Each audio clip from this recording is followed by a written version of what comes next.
Okay, I'd like to call to order the July 31st, 2018 business meeting for the Beloit Board of Education. We have a quorum. Could we have an approval of the agenda, please? So moved. A second? I'll second. All in favor? Aye. Aye. All right, Pledge of Allegiance, please.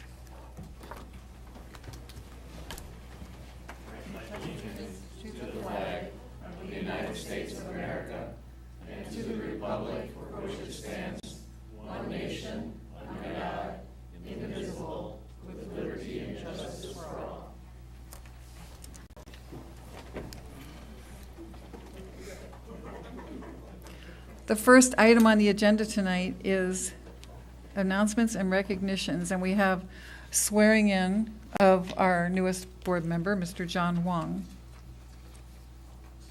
Mr. Wong, if you could come to the podium, please. Ms. Sanchez, the board clerk, will swear in Mr. Wong.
Welcome, Mr. Wong, and thank you for volunteering your service.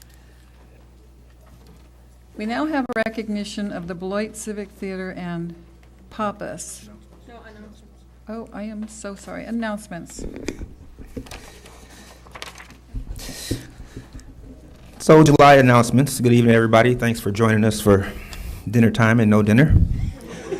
Summer school students' numbers were amazing this year. We have 746 elementary students enrolled, 637 intermediate students enrolled, and 425 high school students enrolled, for a total of 1,808 summer school students. We would also like to congratulate the 9 high school students that graduated from summer school. Fall sports are about to begin for our high school students, so please check out the dates when practice starts, and please make sure all of you have the correct paperwork filled out, physicals done, and everything to the coach and athletic office so you can start practice on the first day.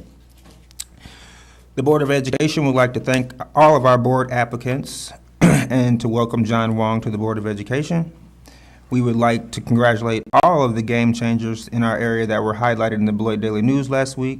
We would like to give a shout out to Chris Barron, Beloit Memorial High School Band Director, Rochelle Elliott, School District of Beloit Director of Early Literacy, Marquay Hendricks, Beloit Memorial High School graduate and coach, Michelle Hendricks-Nora, Principal at McNeil Intermediate School, Evelyn Mendoza, Beloit Memorial High School graduate, Angie Reyes, Beloit Memorial High School graduate, and Lauren Sass, retired teacher from the School District of Beloit.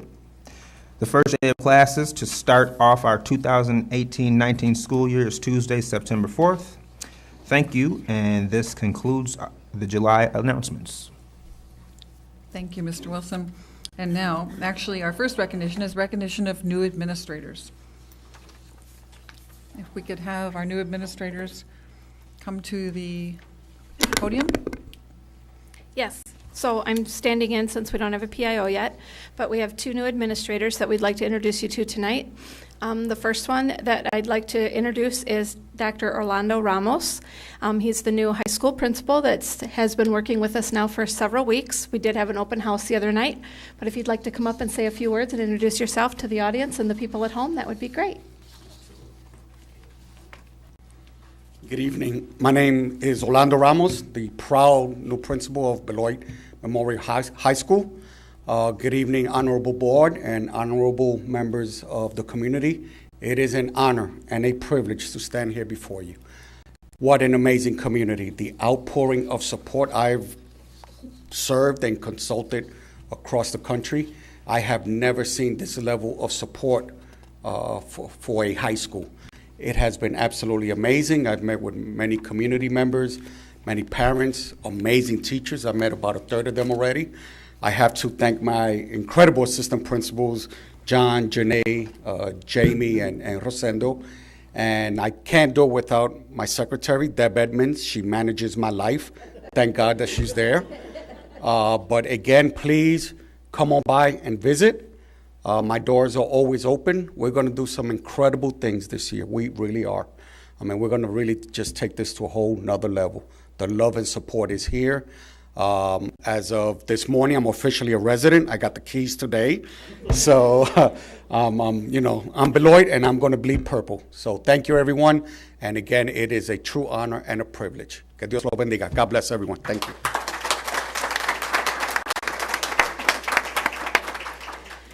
The next administrator I'd like to introduce is our new interim superintendent, and that would be Dr. Don Childs. He's also my boss. Good evening. I'm really very happy to be here. I've been known to say on occasion that at my age I'm happy to be anywhere, but older than dirt. But this, I will tell you, I have been in public education for 55 years in 2 states, and this is the 12th district. And with all that experience, I will tell you candidly, this is a special place. Orlando was not kidding. It's a great community. I'm delighted to be here. Delighted to be of service to the community in any way I can within the parameters of the position that I hold. And I will be more than happy to represent the board in any way they direct me. So I'm looking forward to the thing that is uppermost in my life, in my heart, and in my mind, and that is making sure that every kid has a shot at optimizing his or her chances for success in the world. And we will, I pledge to you, work very, very hard in that direction, and that will be our overriding priority as an administrative team, as a staff, as teachers, as support staff, even as transportation and food service people, certainly as a Board of Education. All of us have impact on kids. We need to understand that, and we need to be alert to that and doing things about it every minute of the day that we're awake. So thank you for the opportunity to come to Beloit and serve. I'm delighted to be here. Hopefully we'll get to meet each other more directly and personally as we go along here, and I will just repeat what Orlando said. The door is always open, and you're more than welcome to come in. And if it's more convenient for me to meet you at someplace else, I'll do everything in my power to arrange that. So thank you very much. Delighted to be here.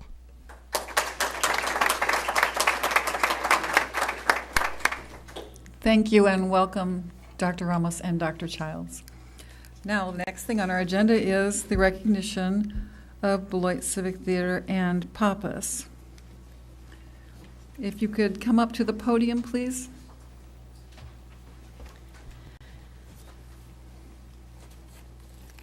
So I'd like to recognize both the Beloit Civic Theater and the Pappas Group, which is the parent advocates for the performing arts in our schools. Thanks to them, we have a donation of $40,000 going toward putting air conditioning into the Elizabeth Reinholz Theater, fondly known as the Little Theater at the high school. And I have certificates for both groups, and then I'm going to turn it over to Lauren Sass, I believe, who's going to say a few words about it. But our certificates say that we'd like to give the certificate of appreciation in recognition of, for the Beloit Civic Theater, generous support of the district, its students, staff, and families through many years of donations and wonderful productions, continuous community partnership, and with the School District of Beloit for over 60 years, and tremendous impact on the Beloit community with the numerous shows produced each year for the last 67 years. We'll get that to Pat. Okay. And for the Pappas Group, in recognition of generous support of the district, its staff, students, and families through its donation and support of the theater department, community partnership with the Beloit Civic Theater, and for advocating for all students in the performing arts. And Lauren, if you'd like to say a few words. Yes, I'm the Vice President of Beloit Civic Theater, and I'm also the Treasurer for Pappas, which, as you know, is the parent advocates for the performing arts in our schools. And with me this evening is Pat Hoy, who is the President of Beloit Civic Theater, and Greg Wallendahl, who is the current theater teacher at the high school and also the President of Pappas, and then Jackie Jackson is a board member on Pappas and one of the original founding members. So as I've communicated to the school board in a previous letter, Beloit Civic Theater has been in residence at the Elizabeth Reinholz Theater since the building opened in 1951. We're actually have been around for 86 years, but we were floating before that. We've always been very grateful to the school district for letting BCT use that wonderful performing space. Over the past years, BCT and Pappas together have made financial contributions of over $500,000 to the school district for the improvement of the two theaters.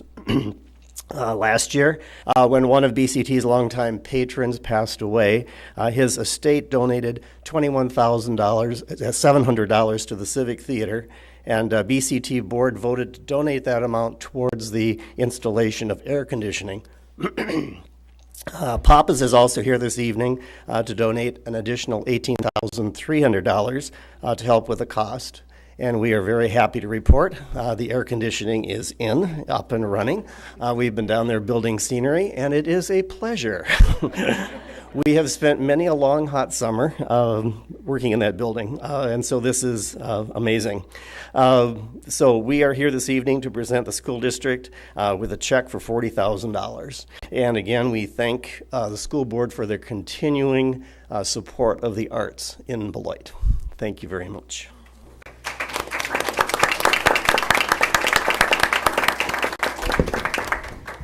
Thank you. Here's some extra copies of that original letter. Thank you.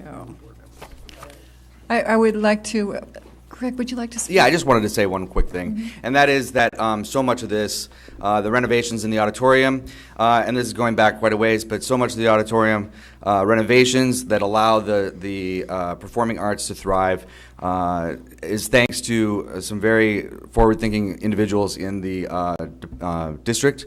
One of those people was Tom Johnson, who made the I think it was nearly $1.3 million renovation to the auditorium recently happen.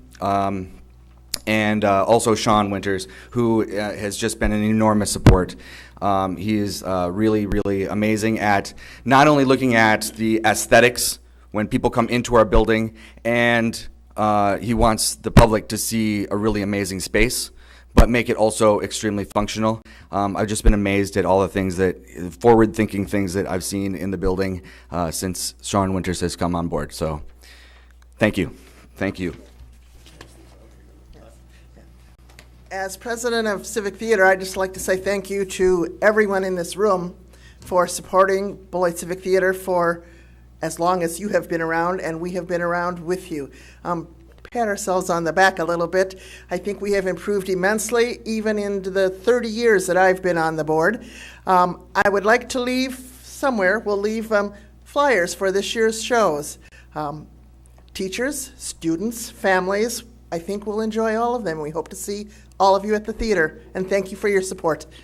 Thank you all, and I just want to say that we really appreciate everything that you've done, and the renovations to the theaters, to the Performing Arts Department are just, they're what this community needs because of what you all bring to the community.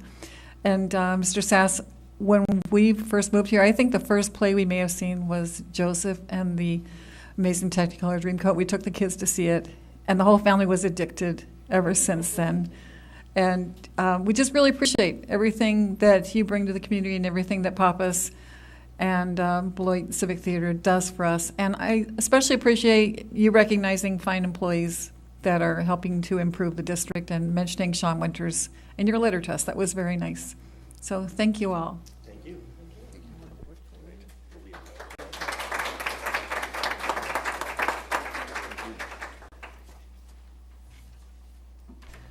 Okay. Next, we have our time for citizens to speak.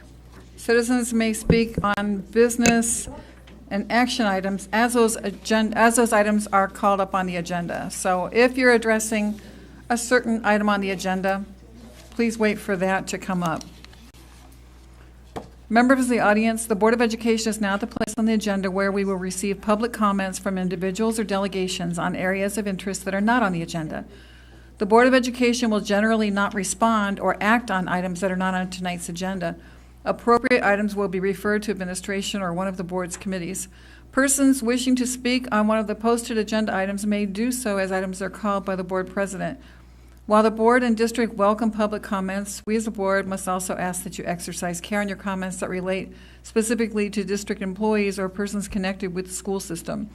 In order to protect the rights of these individuals and in the interest of complying with open meetings laws on prior posting of items for consideration of this meeting, the board reserves the right to end comment on such topics. The use of specific names of district personnel may lead to legal liability on part of the speaker. The board would also remind the public that the board has existing procedures in place to dispose of legitimate complaints against staff members and persons related to the system. Persons desiring to speak should complete the public comment card, hand it to the board secretary, and then proceed to the podium. You will need to clearly state your name and address for the record before beginning your comments. Each person is asked to speak no more than 3 minutes unless you are using an interpreter. Are there any persons who wish to speak at this time? Okay, seeing none, we'll move on to superintendent's reports to the board. Safety and security update with Ms. Pels and Mr. Stoffaker.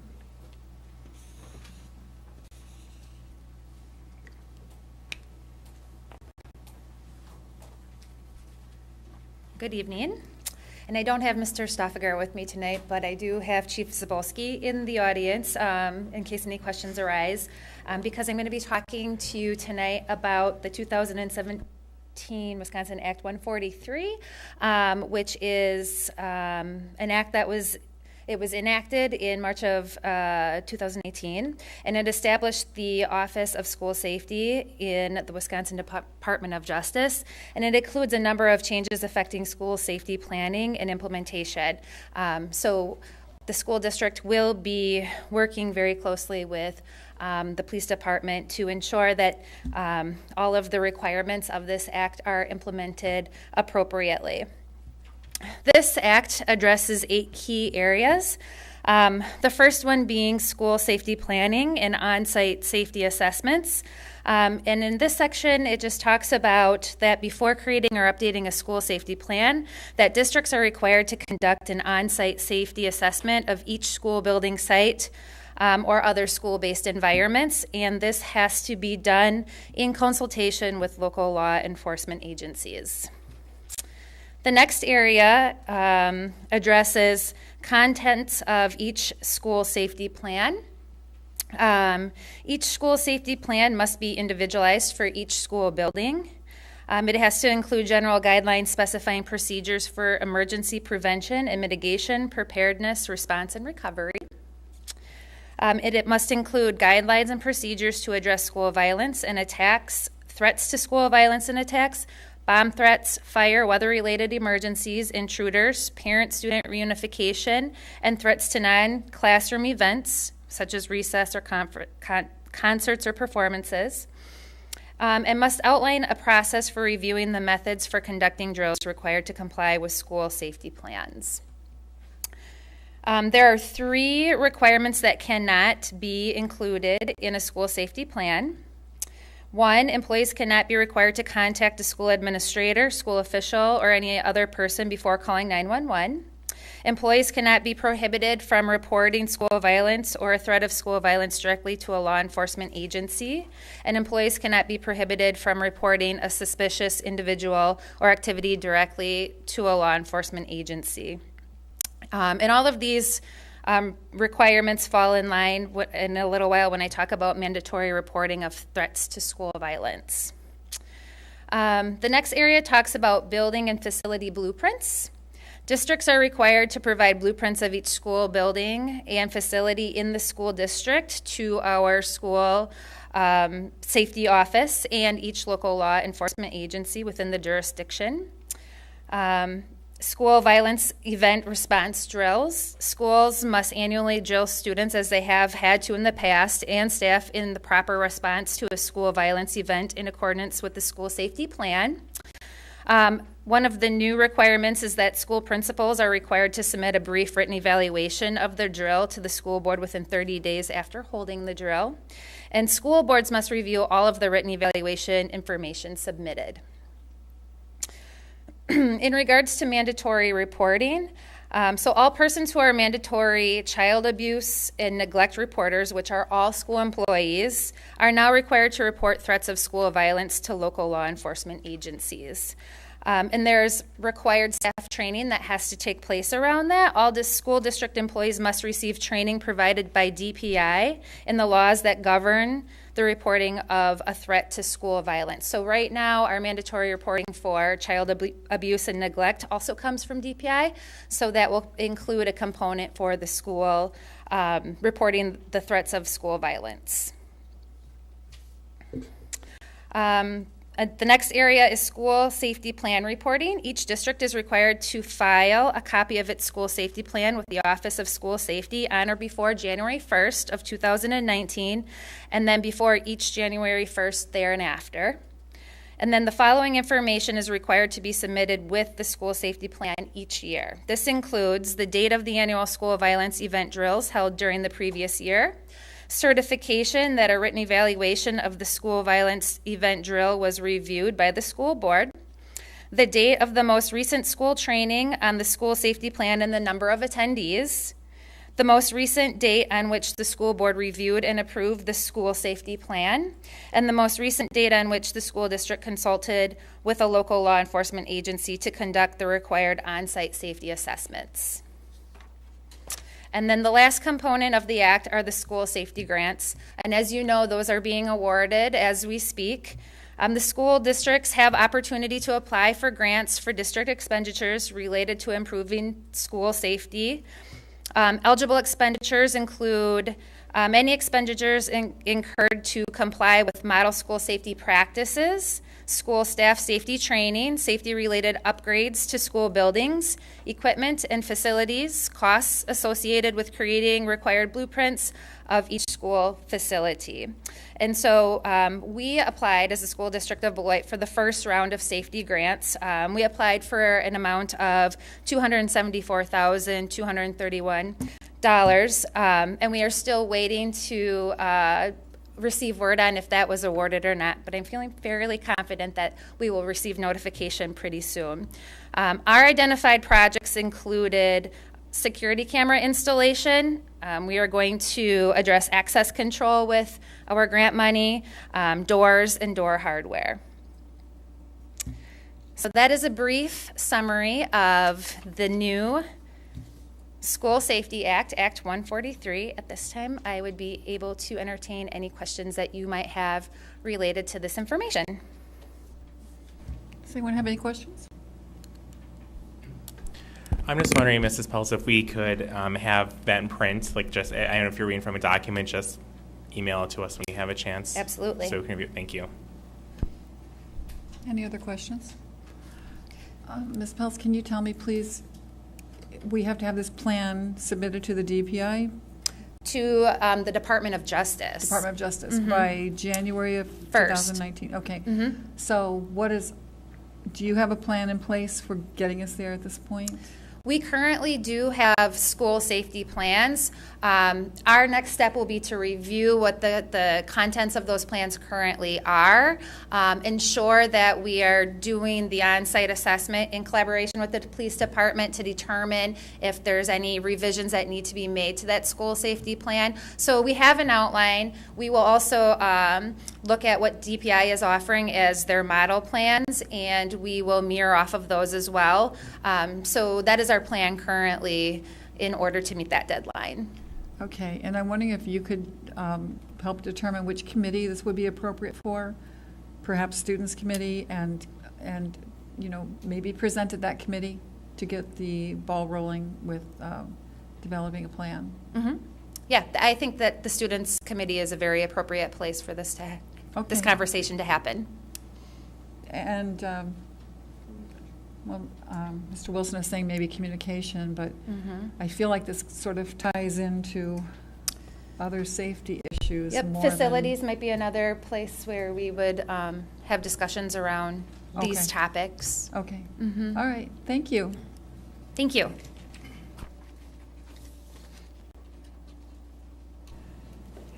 Okay, now, Ms. Arnold will present the monthly financial analysis.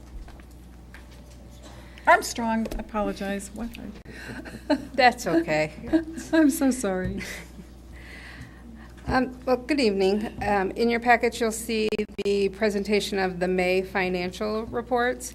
I wanted to give a little clarification on this. As you look through it, you will see the bottom summaries comparing 2018 to 2017, and we are on target. Last year at this time, we had spent about 64.12% of our budget, and this year we're a little higher at 65.65. When you look at the school year, fiscal year ending June 30th, and these are the May financials, that can be a little alarming that you're saying, hey, we've only spent 65% of our budget and we have a month. What's happening? With school finance, what we're doing, payrolls for teachers run through the end of August, but they are all encumbered in the fiscal year ending June 30th. So in the June financials, you're going to see huge increases in the percentages for salary and benefits because we go ahead and pay those forward as payables effective June 30th, but those checks are not issued until July and September, or July and August, I apologize. So just to give that little clarification that I don't want you to think we still have 40% of our budget with a month left, you will see, and you usually do see significant increase at the end of the year as we try to finalize all our projects, get through everything. So I do feel very comfortable where we are. You do see an increase in the capital equipment line for what we have spent in May 2018. That is attributed to a lot of Mr. Winter's projects over there. What we have done is if we saw any areas that needed improvement that we could get into this year's budget, we went ahead and moved forward with those. So again, you'll see that go a little bit. We're doing some adjustments budget-wise, so bottom line of budget will be on track. I am fairly confident we are going to look pretty good at the end of June. It's very preliminary at this point, so I don't want to I'll knock on wood there, but I'm feeling pretty good that by June we will have a better picture of where we are and be looking in good shape. So, you have any questions? Are there any questions? All right, thank you, Ms. Armstrong. Okay, thank you. And now we have the equity update. Dr. Williams will be presenting.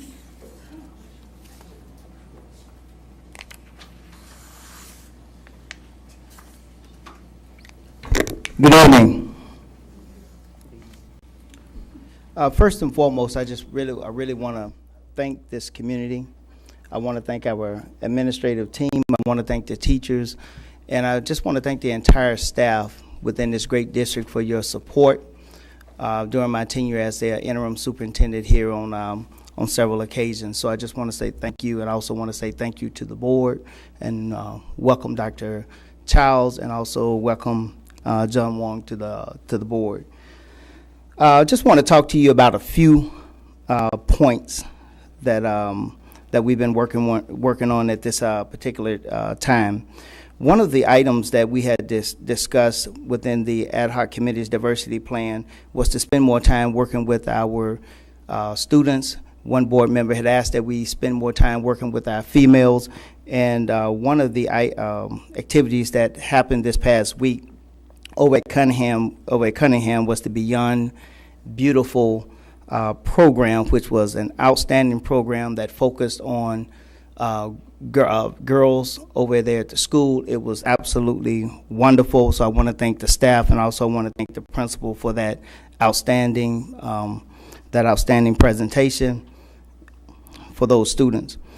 The Merrill baseball program, 3 years ago, that program started with 0 students, then increased to about 100 students, and now that particular program has over 200 students that we help support, along with the community action and spearheaded by Ms. Majid and a host of other community leaders. But we're very proud of that particular program because it gives our students something to do during the summer months.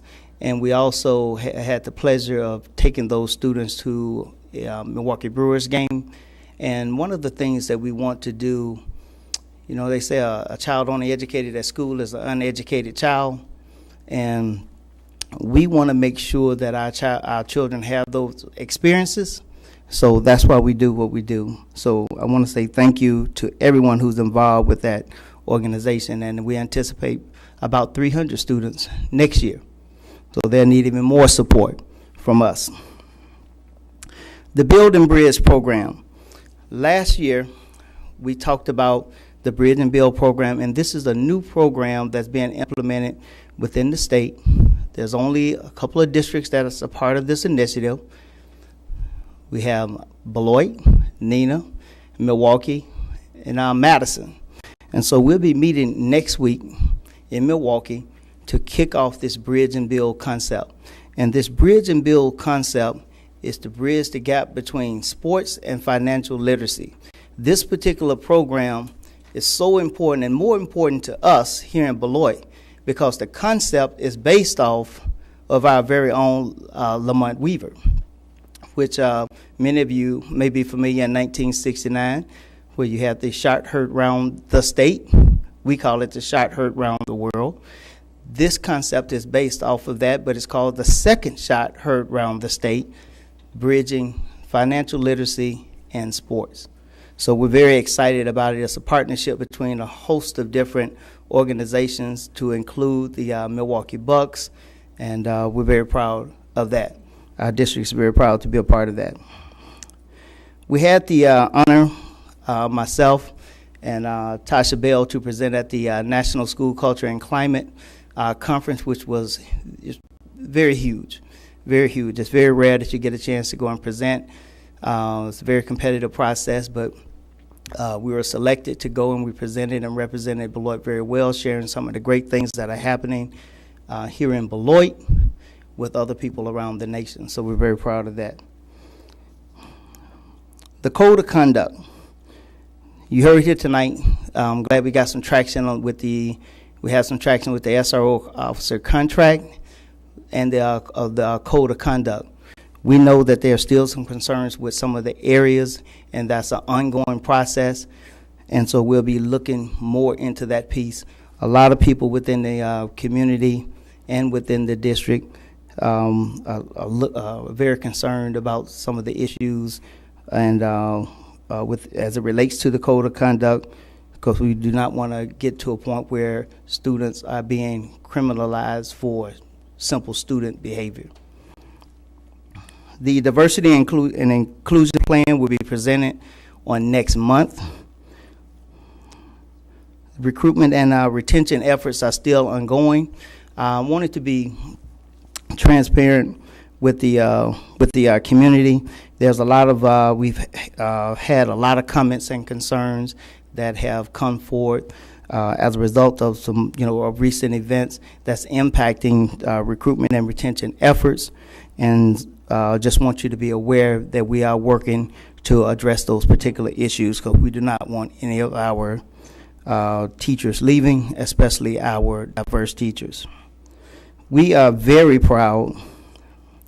I don't know if you realize it or not, the impact of having Dr. Ramos here. If I'm not mistaken, he's the first Latino principal ever at Beloit Memorial High School in 2018. So we're very proud of that, and I'm pretty sure that people of the Latino community are very proud as well. So I want to thank you all for that, and that's progress. The last thing I want to mention to you is the Grow Your Own Multicultural Teacher Scholarship.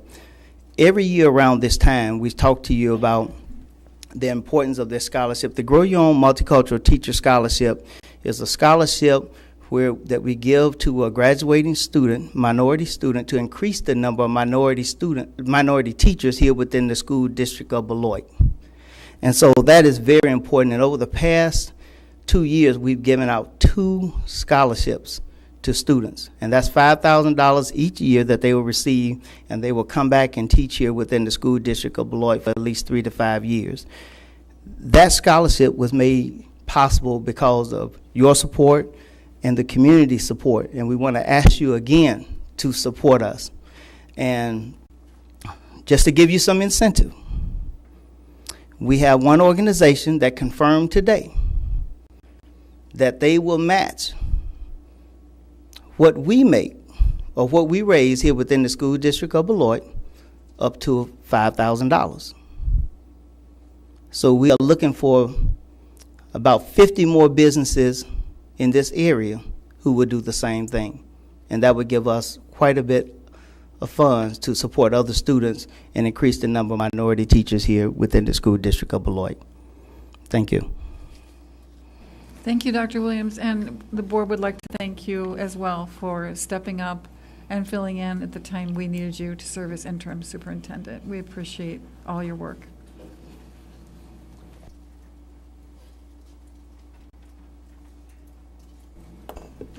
Okay, the next thing on the agenda is committee reports. Communication Committee would be Mr. Wilson. If you would like to share your report with us, please. Hi again. So I'll just go over our minutes from the meeting that was last week. So thanks to all those that participated and were there. We talked about Robert's Rules and getting a reference book for all of the members of our committee. All the members of the Communication Committee have been participating in an online kind of workshop tutorial called the Community Engagement Effect. And so it has different portions of the role of committees and boards and how to learn best practices of engaging our community more effectively. And we were updated on the public information officer. The interviews had taken place. And we were updated on Board Docs, which is a paperless platform that will help us to be more efficient, so we won't have all these papers and stuff up here on the table. So we look forward to that. And that's all I have. Thank you. I'm sorry. Our next meeting is July 23rd. No, it can't be. That already passed. Our next meeting is August 23rd. Thank you. August 23rd. Thanks. Thank you, Mr. Wilson. And now a report from the Infrastructure Committee. Chair of that committee is Ms. Sanchez. We met on July 12th here at the Colac Center. We went over appointing one of our new members. We also did review the strategic plan. We received an update on the Welcome Center. We were able to view the van purchases that were made, and we reviewed some old pictures of the Aldridge renovation that is happening. We did have a discussion regarding the Beloit Memorial High School canopy to be located at the entrance of Beloit Memorial, so that there's a significant outstanding piece there showing where you should enter the building. And our future meeting is going to be held on August 2nd, which is this Thursday at Aldridge. That way we get out into the district and get into the schools to see what's going on. And that's it. Thank you, Ms. Sanchez. And then Mr. Larson, if you could report on the staff committee, please. So the staff committee met for the first time on July 24th here at Colac. We swore in our committee members and worked to establish some committee norms. We reviewed Robert's Rules of Order and asked if anyone would like copies of the book. We went over the strategic plan to talk about what the scope and the purpose of the committee is, as well as reviewing the policies which guide the work that the committee will be doing. So we also discussed that the BEA will be coming to us 3 times a year to give reports on climate and other things in the district.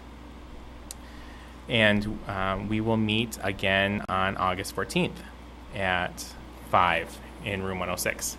Thank you, Mr. Larson. And then Mr. Wilson, I believe, as co-chair, chaired the Students Committee on July 17th. Yes, and so we swore in all of the new members, so thank all of them for their service now and moving forward. We discussed Robert's Rules of Order.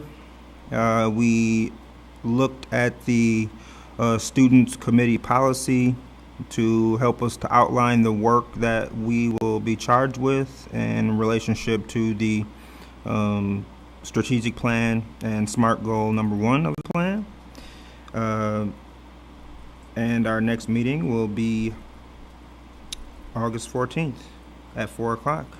And we had a second meeting on the 24th that was brief, that Anthony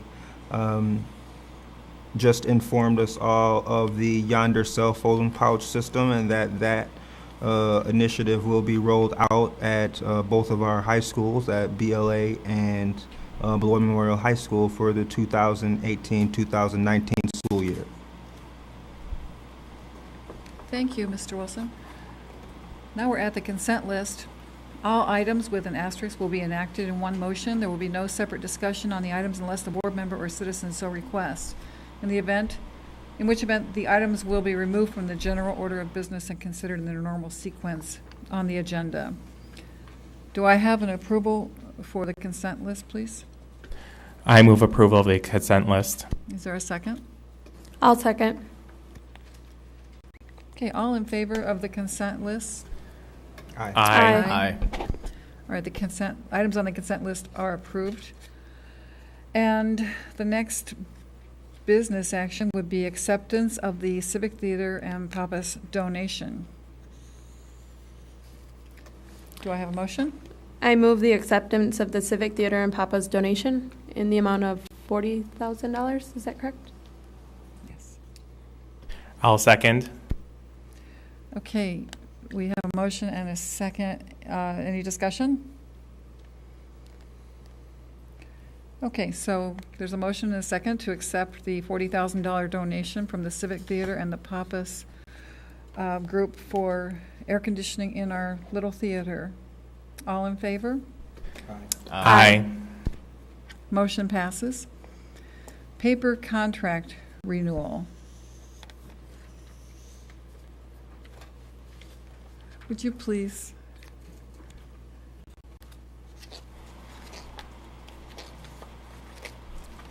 Okay. I'm bringing forward the paper contract renewal. Typically, it is going to be, well, it is my recommendation at this point that next year we go out for an RFP for our paper services. It has been 5 years since we have done the RFP for paper services. However, in the absence of the business manager and the time constraints that we've been under, much like we did with other contracts, we have opted for a 1-year extension. What we have currently contracted with Office Pro, we are seeing an increase in the cost for paper. I've had extensive conversations with Office Pro regarding the increase. Currently, we have been under contract and we've been paying $25.90 a case of paper, which is a very low cost for paper these days.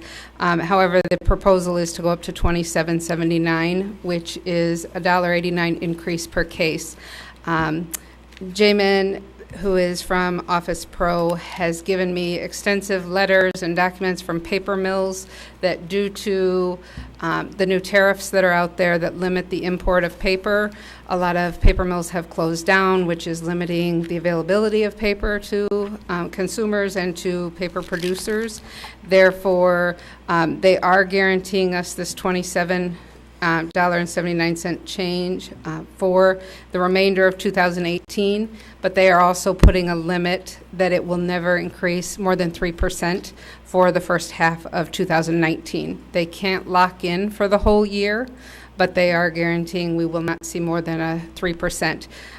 Most paper mills are not even they're giving you month-to-month rates. They won't even give you a 6-month rate. So I felt confident that we are seeing a very slight increase of 83 cents per case for the bright paper that the print shop uses for all our printing needs. So because we buy, so we're kind of at a hindrance and an advantage, I guess, that we buy so much, so we get some bulk pricing, but also a disadvantage because they have a hard time fulfilling our orders because we require so much paper.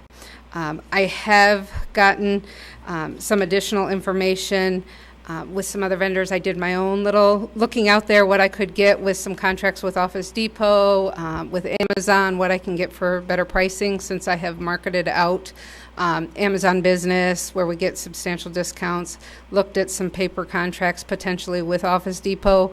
At this point, I feel without the issuance of an RFP, this is our best option to continue this, but I do highly want to recommend that we go out for that RFP next year to look at what we can get from other paper mills and other suppliers. But I am asking that you would approve this extension of the contract for 1 year. Thank you, Ms. Armstrong. Yep. Do I have a motion for approval? I make a motion that we approves the 1-year renewal for the 2018-2019 school year with the Office Pro for copy paper services. And is there a second? I'll second. Any discussion? All in favor?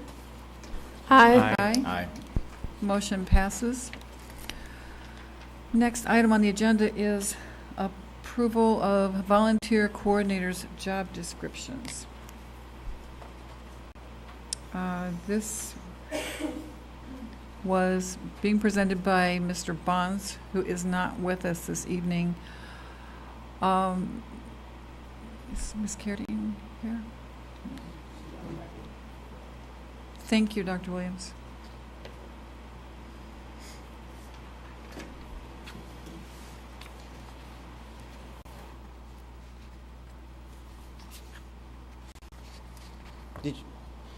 Would you like to present this to the board?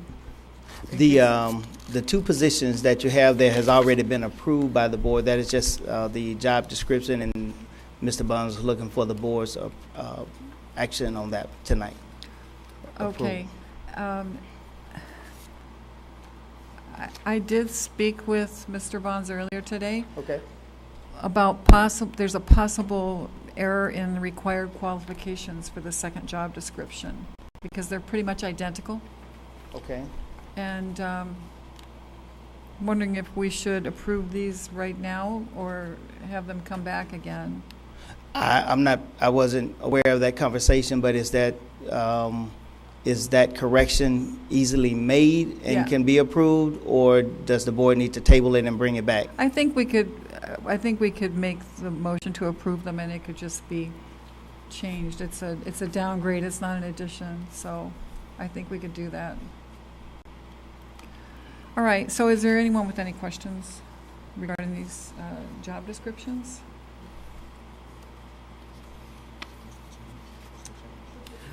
Well, I noticed that the required qualifications were identical in each of these, and preferred qualifications were identical, but the pay was quite different. And when I spoke to Mr. Bonds earlier, I think he and I agreed that this is an error, a typographical error, and that it could be changed. How does the board feel? Approve these now? Is there, Ms. Shope? I'm getting feedback on the mic, but I do have an email from Mr. Bonds where he's saying what he would recommend is that for the site level job description, he would recommend in that section of qualifications that you're referring to, replacing the associate degree that's required with a high school degree required, and then replacing the bachelor's degree preferred with the associate preferred.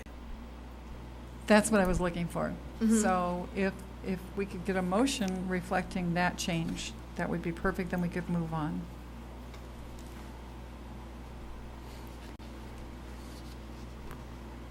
Ms. Okay. Sanchez?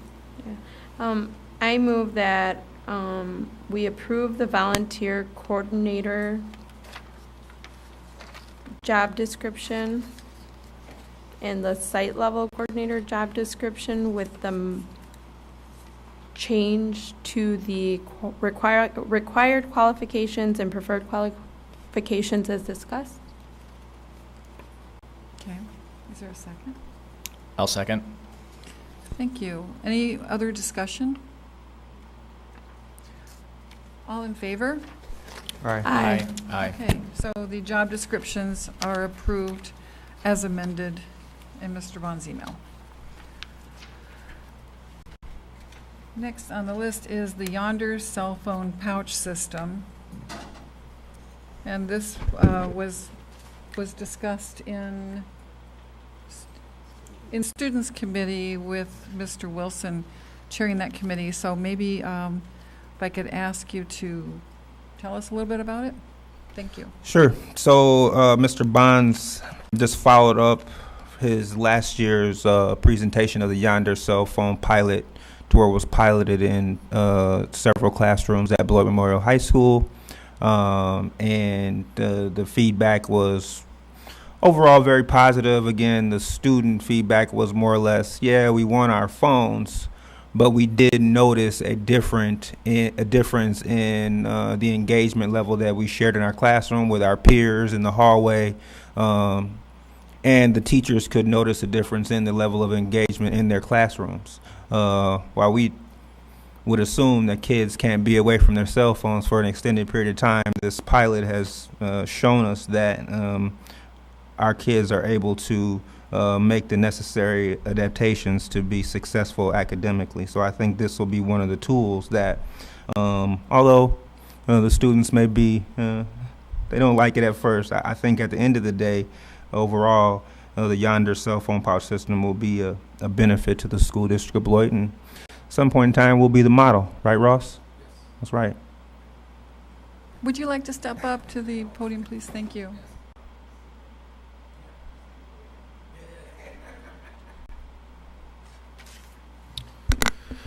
I'm Ross Eberly, Technology Coordinator, and I ran the pilot program with the 14 teachers at BMHS and the handful of teachers at BLA as well. And I can just reiterate David's comments that indeed the teachers across the board said that even though they had a couple of instances where they had some resistance to the pouch, by and large they were getting more classwork done during class time.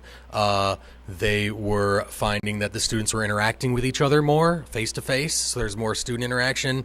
A comment that one of the teachers made was something along the lines of, oh, now I have to go back to using my old classroom management techniques because now the students are actually talking to each other and now they're having some chit-chat. So that was actually a good problem to have, where we're seeing the students socialize more. So yeah, we had, by and large, positive response across the board with teachers. So that I would request that the Board of Education would support the expansion of this policy school-wide at the high school and also at BLA as well, our alternative high school. Yep.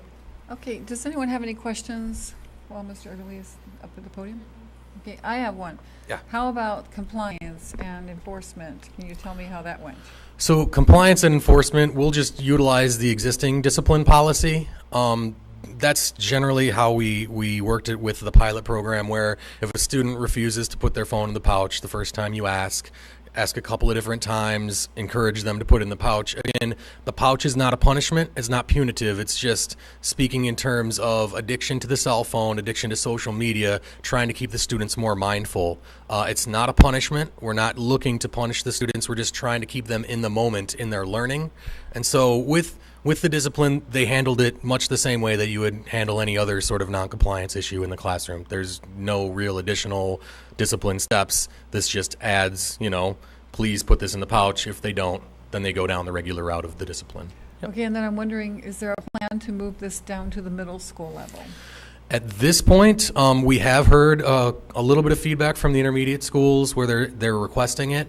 We're going to see how it worked at the high school, at the district, at the building-wide level, and then also at the alternative high school at BLA, Beloit Learning Academy, and then make some informed decisions going forward. So it's a possibility, certainly, but we would rather like to see how it works at the high school first before we start pushing in a little bit further into the intermediate schools.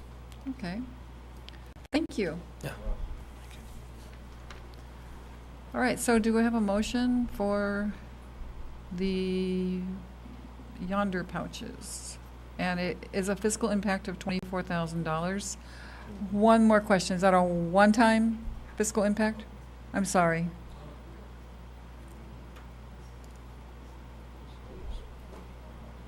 Oh.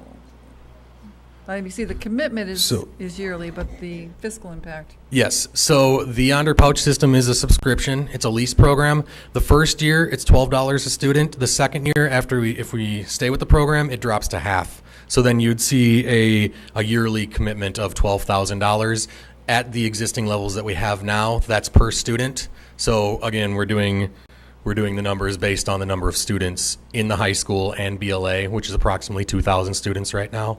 So at $12 a student, 2,000 students, we're looking at $24,000 a year.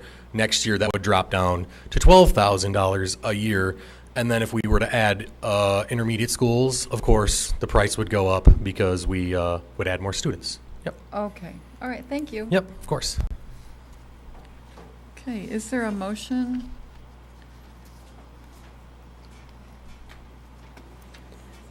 I move that the Board of Education supports the expansion of the Yonder Pouch program school-wide for students at Beloit Memorial High School and Beloit Learning Academy. A second? Second. Okay, any further discussion on this? Seeing none, all in favor? Pam. Oh, I'm sorry.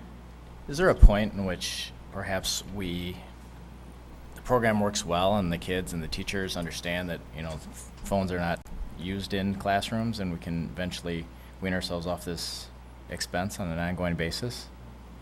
I mean, I'm just kind of curious. I'm not sure if that... I think Mr. Aberle's going to talk about that again.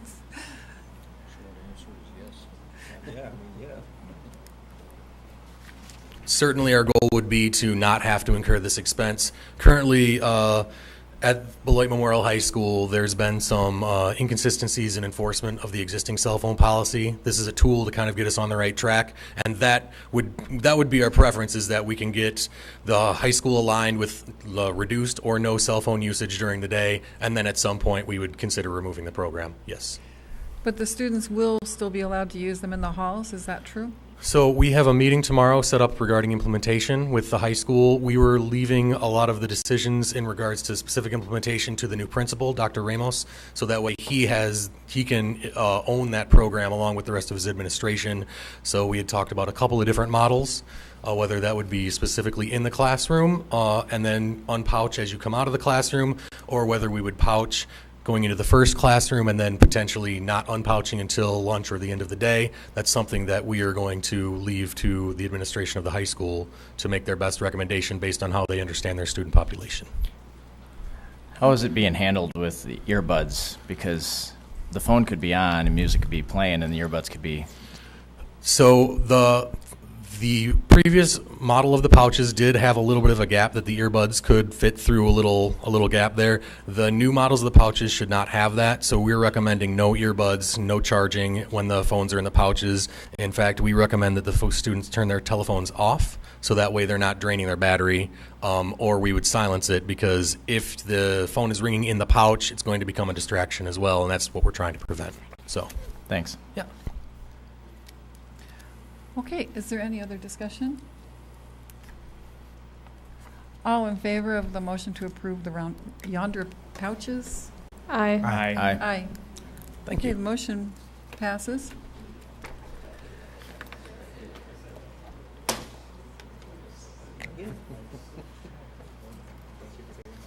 We're now at item F, bilingual family support specialist position. And Mr. Bosco is Good evening. presenting. I don't know if you have any questions about the position. This is a continuation of the position that we had for approximately half the year this last school year. We did share that position with a building, and now we're looking to expand that position to a district-only position to really expand the outreach processes and programs within the bilingual department. This last year with Ms. Douglas, we had approximately 14 outreach activities across the district, and we're looking to expand that again and really make connections at a different level with our Latino community. Okay, do I have a motion, please?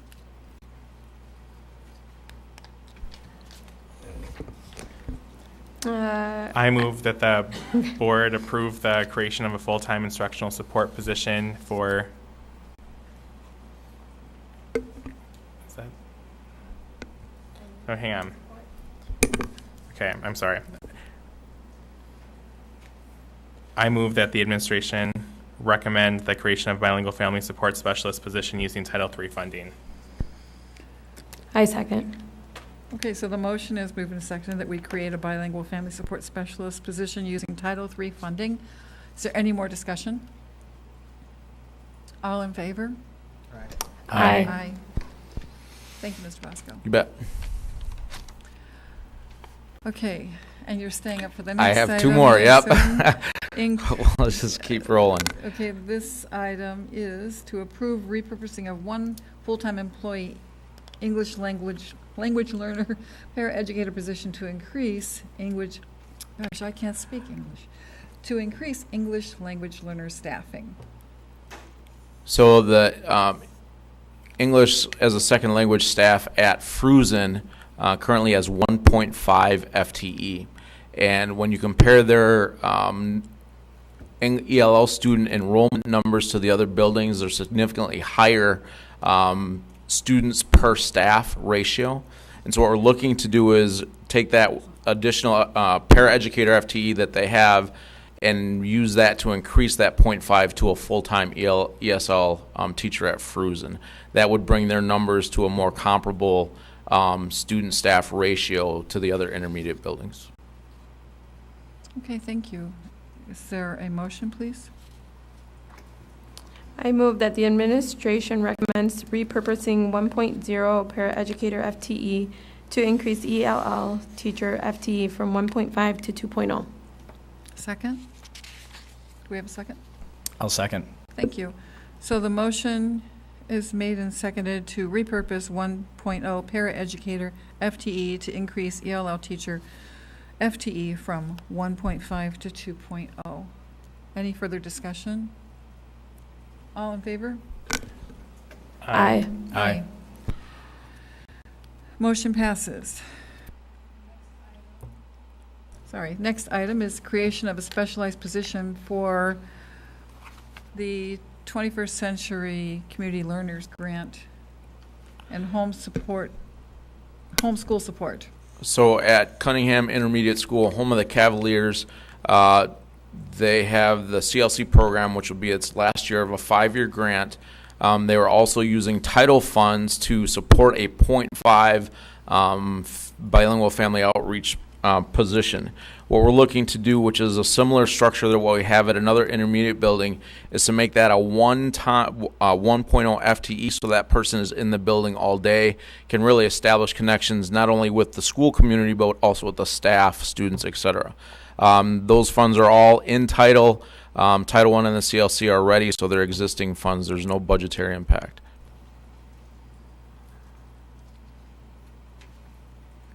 So you said there's no budgetary impact? It's already existing funds, right? There's no additional. So the $45,000 right. is not an increase? Right. Okay. Is there a motion, please? A motion to for the board to approve the allocation of 1 FTE of instructional support for Cunningham Intermediate School using existing 21st Century CLC grant and Title I funds. Is there a second? Second. Okay, the motion is made and seconded. Any further discussion? All in favor? Aye. Aye. Thank you, Mr. Bosco. Okay, next on the agenda is approval of math specialist job description.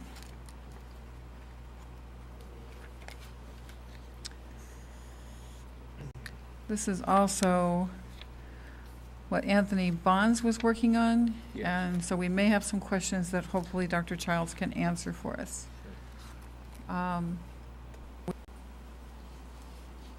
Maybe we should just have a discussion about this, because I think there is a discussion. You had a committee meeting report that recommended the addition of 2 math coaches and math interventionists. The request, as you see it here, is simply using the term specialist as a generic term for those 2 positions, those 2 different positions, though it will entail more than 2 people, obviously. The 2 math coaches plus the interventionists, and we're requesting here the use of existing funds, title funds repurposed to hire, to approve the job description first for the math interventionists. And as you see on the description, it's listed as a district math support teacher. Board, I think, is familiar probably with response to intervention. RTI has 3 different tiers for instruction. Universal tier is tier 1 that everybody gets. Students who may be struggling at that level are provided what's called tier 2, which is modified instruction. If they're still struggling thereafter, then it goes to individualized instruction, and this is these last 2, that's tier 3, these last 2 are where the district math support teacher, or the interventionist, if you will, comes into play. And board is very much aware of the fact that our math scores have not been something that we care to brag about, and we need to do a good deal of work on it. A large number of students are struggling with mathematics, and this gives us the resource we need to address that need. Okay, so could we first have any questions regarding the job description, please? Does anyone have any questions about that? Mr. Larson? Okay, so we already have math coaches working for the district, and the ad hoc committee recommended the addition of 2 more. Yes. Correct, okay. So then this job description would also apply to the math coaches we already have working for us? The purpose of a coach is not to work directly with students, but to work with teachers. So this would be in addition to the coaches. Any other questions regarding the job description? Mr. Wong? Is it normal to have such a wide range in the pay scale there? I was just noticing it just seemed very wide. It is. Dr. Childs, can you I'm say- sorry. The salary Oh. spread is awfully wide, 36,000 to 76,000. Yeah, I think we can, well, I shouldn't get political, but I think we can thank the 2011 Act 10 for this, because what it has effectively done is made every teacher in the state an independent contractor who can go wherever she or he is able to get the highest price, and that's painfully true of hard to find and hard to place positions, among which is mathematics teachers. And the consequence is that we might look to retain people who are new to the field at a lower salary, but the realities dictate to us that if we're going to be retaining someone who may be more experienced, which we'd like to have, it very well could come to us at a much higher price.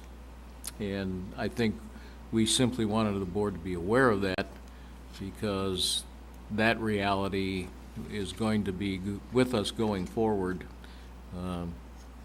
due to the current shortage of teachers and to the current statutory environment. Any other comments or questions? So these positions are teachers, because I don't see anywhere where it says that a teacher's license is required or a special math certification, unless I missed it somewhere. No, it's the last item before roles and responsibility, current teaching license. That's another issue because teacher licensing in Wisconsin is changing around us too, as we've seen. But by having a current license, they would have to be in compliance with whatever is the prevailing law at the current time.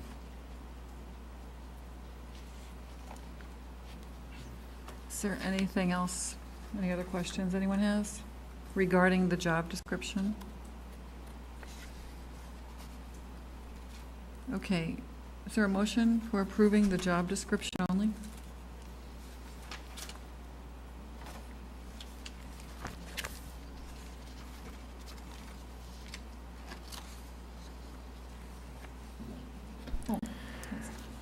I move to approve the math specialist job description. Is there a second? Second. Any further discussion? All in favor? Aye. Okay, so the job description for the math specialist has been approved. Now we will go to the addition of 10 full-time math specialists with a fiscal impact of $550,000 per year, not including benefits. So I'm thinking that's going to be somewhere in the neighborhood of $700,000. That's probably pretty much Okay. where it is. With benefits. Yes. Is there a motion? Let me suggest that the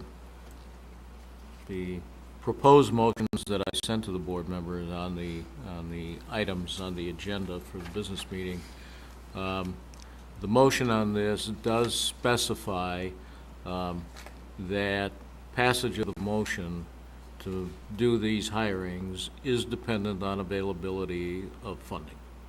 And while that may be an obvious assumption to make in every case, I think here in particular, because we're reallocating and repurposing Title I grant funds, it's important that we know that the funds will be there as we hire and as things may change on the ground. So we'd simply ask that you approve the hiring of the positions contingent upon availability of funds. Okay. Mr. Larson? So the 10 positions, I would assume, are for the 6 elementary schools and the 4 intermediate schools. Yes. And they currently have part-time math interventionists. So is that in addition to the part-time specialists? Yes. Okay. Any other questions or comments, or is there a motion for the math specialist?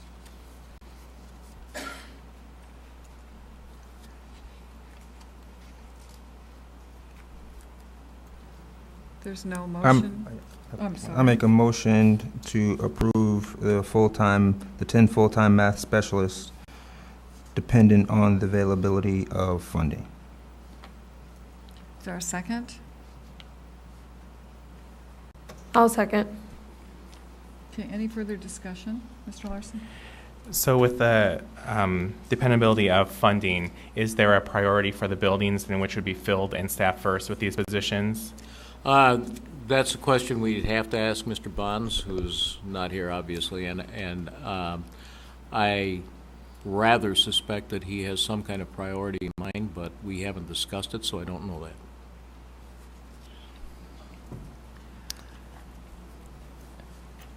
I have a question. What's the ratio, or how many reading specialists do we have in the district as compared to math specialists? Is it equal, or I mean, is this? It's not presently equal. Part of the purpose of this particular action is to make them equal. Do we have a breakdown that, I mean, I understand the test scores are low, but do we have a breakdown as far as the actual need for these 10 positions? Is there any data? Beyond what we're experiencing with not only test scores, but at the upper levels, I would venture to guess probably with failure rates, though I haven't looked at those. But it's very clear that our students are struggling with math, and that is a strategic goal of the district, along with reading, in terms of seeing significant improvement. And to do that, we need to be able to get down into Tier 3 services for students who are struggling. And I think Mr. Bond's assessment in terms of observing this over a period of time and seeing what's happening in the buildings is that we don't have that level of support for math at this time, or he wouldn't be bringing this forward. Any other discussion? My concern about this is that it seems to have bypassed the Achievement Committee. And I know it's in Mr. Bond's role to make these determinations, but you also have this committee, the Academic Achievement Committee, with people that are involved in recommendations of this type. And I just have a hard time with a commitment of $700,000. I wish Mr. Bonds was here to talk about it. Well, I guess my question is, I don't know, I mean, I did look at it, but I don't know which committee it was that did the study that made the recommendations that we add math support.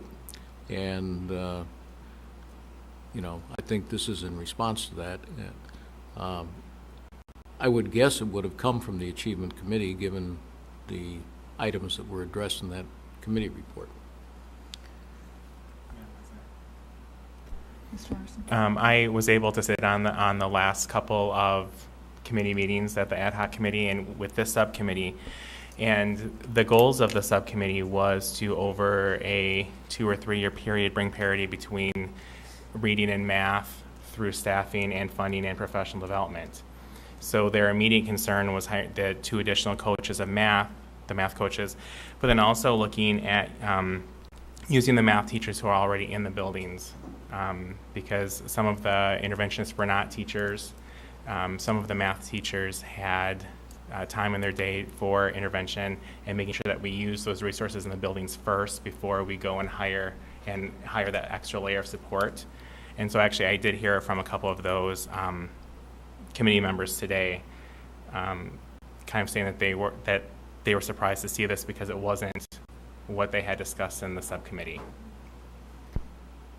Well, and I heard from one who I don't know whether, well, she wasn't, I don't believe, a member of the subcommittee, but her concern was that the very thing you talked about in terms of present math teachers doing some of those interventions with time available in their day, in fact, was not happening.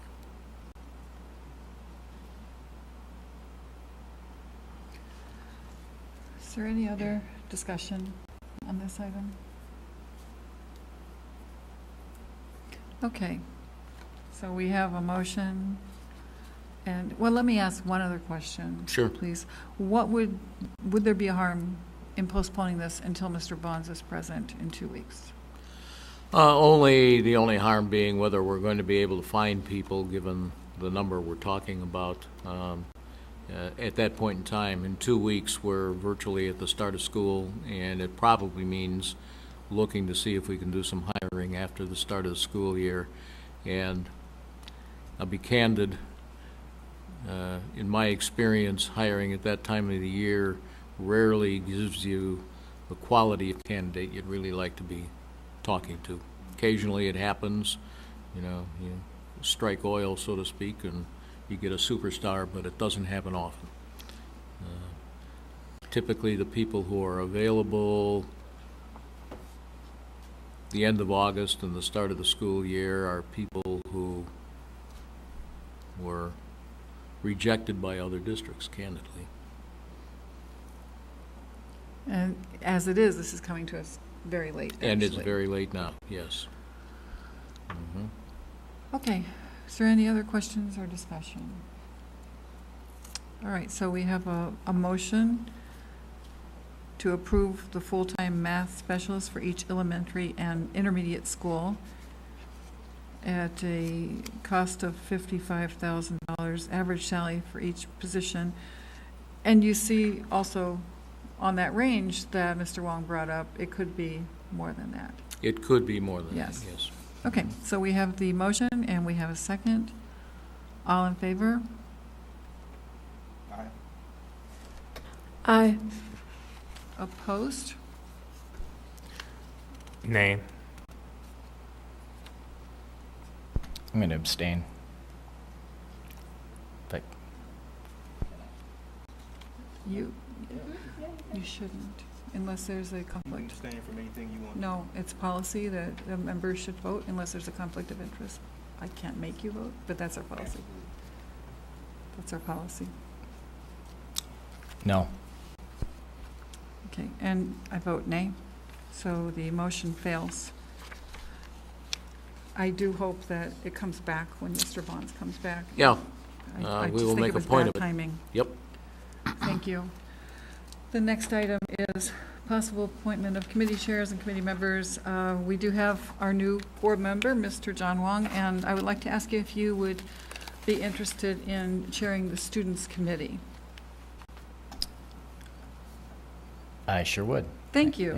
And we have a new chair of the Students Committee. And I would like to ask Mr. Larson if you would be interested in becoming our legislative liaison and also our WASB delegate. I would be happy to. Okay, thank you so much. Now we have one nomination. Is that right, Michelle? One nomination for community member. Do I have? For the fiscal committee, do I have his name? Okay. So if I could have a nomination for Evan Sepulveda for the fiscal committee as a community member representative, please. I'll make a motion for Evan Sepulveda. Sepulveda to join the fiscal committee as a community member. Is there a second? I second. All right. So, Mr. Sepulveda, you're appointed, and thank you so much for volunteering. We sincerely appreciate it. Okay. The next item on the agenda is appointment of board representatives, but I would like to hold off on this until we have a full board to take on more roles and responsibilities. So I would like to table this. If I could have a motion to table this until we have a complete board. I move to table item M1 and, I'm sorry, M2 and 3. You're right, because I second. Thank you. So the motion to table the appointment of Alcohol Beverage License Control Committee Representative and Municipal Library Board Representative has been made and seconded. All in favor? Aye. Aye. Okay, now, items of interest for consideration at future meetings. Does anyone have anything that they would like to see considered at a future board meeting? Mr. Larson? We had that discussion of seeing the updated grid for that class of employees with current salary adjustments. We'd asked that to come back to us again. Employee salaries, right. Mm-hmm. And also the safety plan that Emily read to us today. Okay, and that will probably be being discussed in student committee. Anyone else have any suggestions? I would like to just remind you all that we're going to have a workshop on Robert's Rules of Order. And we have a citizen that has volunteered to do that workshop if we can coordinate our available time with her. Also, Wisconsin Taxpayer Alliance School Funding Workshop is going to be really important with so many new board members. And Mr. Dale Knapp came down once before, and it takes about an hour, and you'll be an expert on school funding. Okay, then we also are going to have a board governance workshop that Dr. Childs will be conducting for us. So we do need everyone to complete the calendar, the Google Doodle that Michelle sent out. And then something that I've been talking to Michelle about is that I would like to have an online interactive agenda planning tool, because I want every board member to have an equal say in the agenda. And it's not that everything will get on right when everyone wants it, but put it in online, put your name next to it, and so we can see what people are thinking, what people are wanting to talk about, and hopefully make that happen in a reasonable amount of time for everybody. Okay. With that, announcement of future board meeting dates. The committees will meet on Communication Committee, August 23rd, Fiscal Committee, and if you could tell me the times when I announce these. 2 o'clock. August 23rd, 2 o'clock p.m. for Communication. Fiscal Committee, August 15th. 5 o'clock. 5 o'clock p.m. The Staff Committee. Infrastructure. Oh, Infrastructure, I'm sorry. Infrastructure Committee. 5 o'clock. 5 o'clock as well on August 2nd. And then the Staff Committee, Mr. Larson? At 5 o'clock. On August 14th. And the Student Committee, I mentioned, will be on August 14th, but it will be the time will have to be arranged by the new chair of the Student Committee. Okay, and the next business meeting is August. Okay, so the last one was at 4 o'clock, I'm being told, but that's going to be up to you as chair when you can have that. The next business meeting will be August 22nd, 2018 at 7 p.m. And if I could have a motion to adjourn, please. I move that we adjourn. Second. Second. Good thing we caught that before I adjourned. This is a misprint in this item. The next business meeting is August 21st, 2018 at 7 p.m. Okay, there's a motion and a second to adjourn. All in favor? Aye. Aye. Thank you all very much.